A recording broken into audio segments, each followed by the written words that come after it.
Macau, often held as the Las Vegas of China, was once a Portuguese colony. Its unique heritage is etched into its streets and architecture, creating a mesmerizing backdrop unlike any other in China. What if you don't gamble here? Is there more to explore? That's what I'm trying to find out.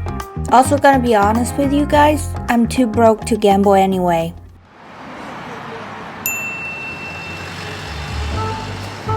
Staying at the Parisian Macau was like hopping on a merry-go-round of the world's coolest cities. My friend from Paris was shocked that China actually copied the most useless thing, Eiffel Tower, without leaving the dizzying lights of Macau's Cotai Strip. These casino hotels are all connected by tunnels that feel like a teleportation device. One minute you are in Paris, and the next you are strolling through a British railway in the Londoner.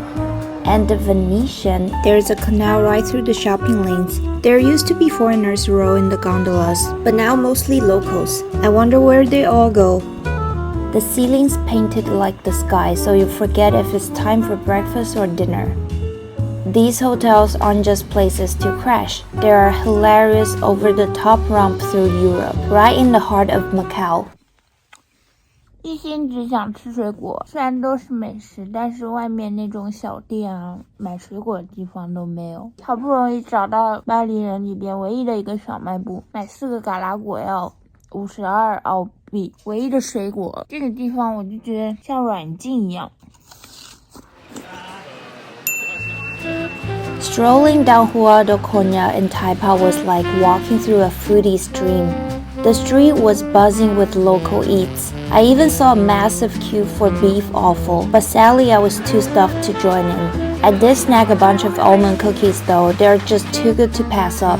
And the colorful buildings nearby, perfect for some Instagram shots.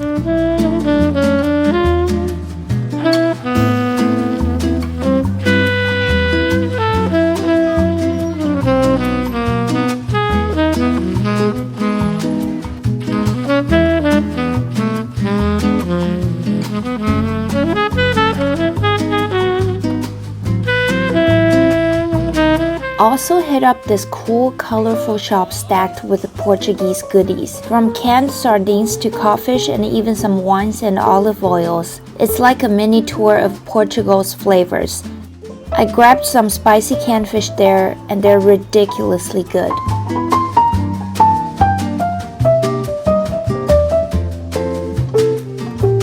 Wandering around Macaus Old District felt like stepping into a scene from old Hong Kong movies. It's got this cool retro vibe. And now welcome to the ruins of St. Paul. Back in the 17th century, this was a Jesuit college with a church attached. Fast forward to 1835, and the fire thought it'd be funny to turn everything but the front wall and steps into a history lesson. Then we hit up this lesser-known street. It used to be the red light district, but now it's all cozy cafes and bars. We chilled at this cute cafe and had the most amazing milk custard. Senado Square was up next for a bit of that Portuguese flair. The buildings around there are super old school and pretty. 这里的颜色真的好漂亮，但就人太多了。Later, we went for the perfect shot of the Grand Lisboa from Rua Nova Aguia. Pro tip, get there at sunset for some epic lighting. We only got night shots, but it was still pretty awesome. Standing under the Grand Lisboa, you really feel the glitz of Macau. And right next to it is Casino Lisboa, equally grand and flashy. We were lucky enough to experience the Macau Food Festival. 今天是12月3号，已经是澳门美食节的最后一天，晚饭就不吃了，直接在那边尝遍所有小吃。Finally tried that beef offal and even some shark fin.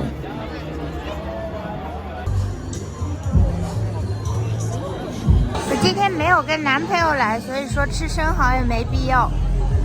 The only problem is that they don't have a lot of drink options.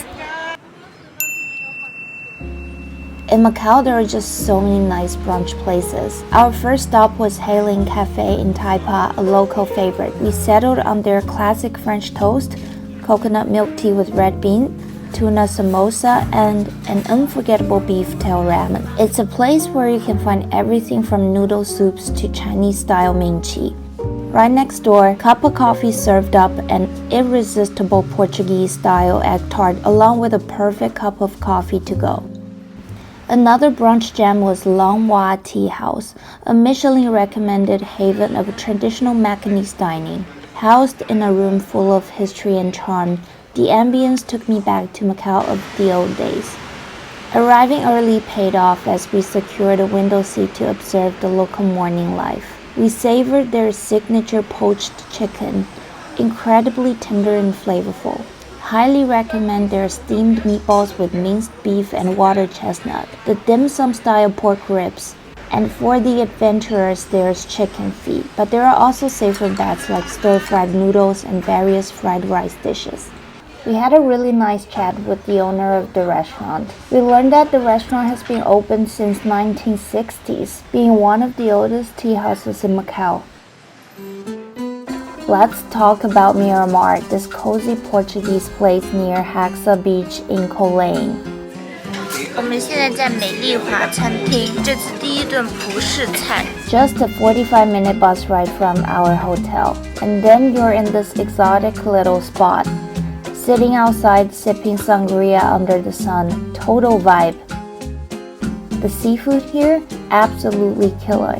The chef-style clams were fresh and packed with flavor. The sardines in tomato and vinegar sauce just melted in my mouth.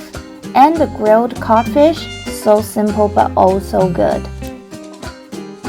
It felt more like a European getaway than Macau. But for a true splurge, SW Steakhouse at Wynn Palace was an unparalleled experience. The grandeur of Wynn Palace set the stage, leading us to a steakhouse where luxury met culinary art.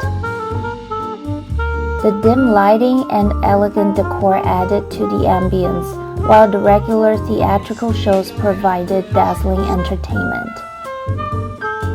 The steak was a work of art, tender, flavorful, and accompanied by exquisite dips. A stroll to the music fountain post-dinner was the cherry on top, a romantic end to a night of indulgent dining. And that, my friends, wraps up my Macau adventure. This place is so much more than just casinos. Whether it was the charming old districts or the extravagant hotels, there was always something new to explore.